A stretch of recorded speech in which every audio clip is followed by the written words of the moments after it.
tous, aujourd'hui voici un épisode de CQFD sur la différence entre un lanceur et une fusée. Il n'y en a pas. Voilà, vous pouvez éteindre internet et Ok, partez pas, c'est un petit peu plus subtil que ça. Première différence qu'on peut trouver, c'est que le mot fusée est utilisé par le grand public et que le mot lanceur est le terme technique utilisé dans le monde du spatial. Vous pouvez utiliser le mot lanceur pour vous la péter lors d'un dîner mondain, par exemple. Oh oui, le lanceur de Thomas Pesquet, mais oui, je l'ai bien connu.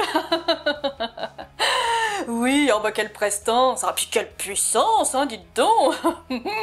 Ça peut servir à ça. D'ailleurs, au sein de l'Agence spatiale française, le CNES, on trouve la direction des lanceurs, et non la direction des fusées. Ça fait plus sérieux, paraît-il. En fait, dans le terme lanceur, il y a sous-entendu lanceur de satellite, parce que c'est ce qu'on lance le plus souvent. La différence entre un bon lanceur et une bonne fusée? Oh oui, alors bon, voyez, un bon lanceur, bon ça lance, hein, ça lance. Tandis qu'une bonne fusée, voyez, une bonne fusée, bon ça fuse. Ouais, bon. Ok, si on veut vraiment pratiquer avec son consentement un acte de nature sexuelle dans le fondement d'une drosophile, en même temps, t'as vu la forme du truc? On peut dire aussi qu'un lanceur est toujours une fusée, mais qu'une fusée n'est pas toujours un lanceur.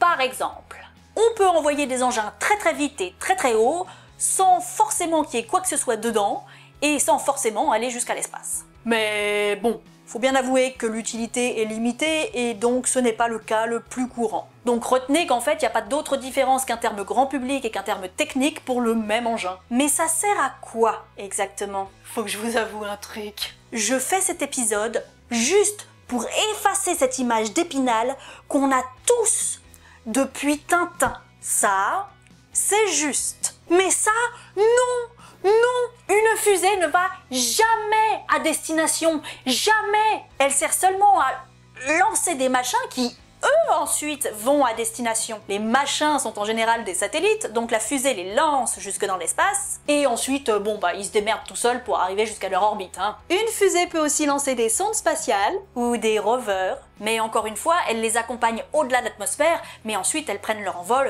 toutes seules. Vous avez déjà vu un lanceur autour de Saturne ou posé sur Mars, vous? Et c'est pareil avec les équipages d'astronautes. Le lanceur lance leur capsule. Mais c'est tout, ils sont pas directement dans la fusée. Ils sont à l'intérieur d'une capsule, à l'intérieur d'une fusée. Ouais, faut pas être claustro pour partir dans l'immensité du vide de l'espace. Donc voilà, dans une fusée, qui est globalement une grosse bombe, on met soit des satellites, soit des sondes, soit les deux, soit des gens qu'on lance dans l'espace. Une fois que c'est dans l'espace, la fusée a terminé son job. Et elle meurt. Ah oui, parce que jusqu'à très récemment, et dans la plupart des cas, hein, c'est à usage unique. Les morceaux qui s'éjectent au fur et à mesure du lancement retombent dans l'océan ou crament dans l'atmosphère. Mais SpaceX a développé le premier étage de fusée réutilisable. Donc ça, vous voyez, ça revient.